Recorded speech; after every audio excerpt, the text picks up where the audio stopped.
মূলত এখানে প্যারাসিলিং এর পারমিশন দেওয়া হয়েছে। আর বালিয়াড়িতে যে কোনো ধরনের স্থাপনা যে কোনো কিছু করতে গেলে কক্সবাজার জেলা প্রশাসনের অনুমতি নেওয়া লাগে। উনি আসলে এখানে প্যারাসিলিং এর নাম করে এখানে গোল ঘর স্থাপন, সেই সাথে শুরু করে আরো যেরকম কর্মী ঘর স্থাপন কিংবা ওয়াশরুম, এই সকল কিছু করার মাধ্যমে আসলে এখানে বালিয়াড়িতে পিছিয়ে ভুক্ত এলাকায় যে কোনো কিছু করতে গেলে যে পারমিশন নেওয়া লাগে সেরকম কোনো পারমিশন ওনারা নেননি, এবং আমাদের কাছে এটা মনে হয়েছে যে উনি আসলে এখানে দখল করার উদ্দেশ্যে কাজগুলো করছে। তো এই কারণে হচ্ছে কক্সবাজার জেলা প্রশাসন আজকে অভিযান পরিচালনা করছে। কয়েকদিন আগে এই ঘরটা ভেঙে দেওয়া হয়েছিল, উনি আবার পারমিশন ছাড়া এই ঘরটা আবার তৈরি করেছেন। এই জন্য আজকে এসে আমরা যে সকল বস্তু কিংবা যে সকল স্থাপনা আমরা অবৈধ পাচ্ছি সকল কিছু উচ্ছেদ করছি এবং সকল কিছু উঠিয়ে নিয়ে চলে যাবো। প্যারাসিলিং এর প্রাণের ঝুঁকি বলতে হচ্ছে যে আমরা যথেষ্ট পরিমাণে প্রশিক্ষণ দেওয়া এবং হচ্ছে প্রফেশনাল যারা আছে তাদেরকে এইবার প্যারাসিলিং এর পারমিশন দেওয়া হবে।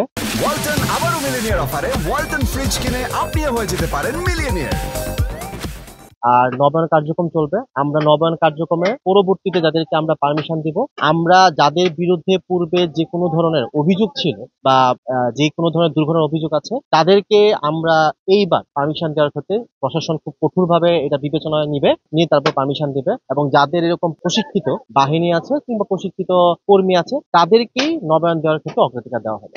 এখন পর্যন্ত কক্সবাজারে 5টা অনুমোদিত প্যারাসিলিং আছে, আমরা নবায়ন কার্যক্রম চলমান আছে, এবং আমরা ভবিষ্যতে আর কয়টা দিব সেটা নিয়ে আমরা চিন্তা ভাবনা করছি। পর্যটকদের বার্তা হচ্ছে একটা, অনেক সময় দেখা যায় অনেক আবেগের বসে, যেমন গত কয়েকদিন আগে এই প্যারাসিলিং এ 2জন পর্যটক একসাথে উপরে উঠেছিল। আমি অনুরোধ করব যে আপনারা আবেগের বসে 2জন কখনো একসাথে রাইড করবেন না, এবং যেখানে আপনারা প্যারাসিলিং করতে যাবেন, যদি যারা প্যারাসিলিং যারা করাচ্ছে যদি তারা আপনাদেরকে অনুরোধ করে যে আজকে আবহাওয়া খারাপ আপনারা আজকে করবেন না, তাহলে আপনারা সেটাকে শ্রদ্ধাশীল থেকে তাদের সাথে এরকম কোনো ধরনের কোনো ডিলিং বা কোনো কিছু যায় না যে আমরা প্যারাসিলিং আজকে করতে চাচ্ছি। তো তাদের প্রতি শ্রদ্ধাশীল থাকেন, কারণ আপনাদের জীবনের ঝুঁকি নিয়ে কোনো কাজ করা উচিত হবে না আমার কাছে মনে হচ্ছে। এবং 2জন কখনো একসাথে প্যারাসিলিং করবেন।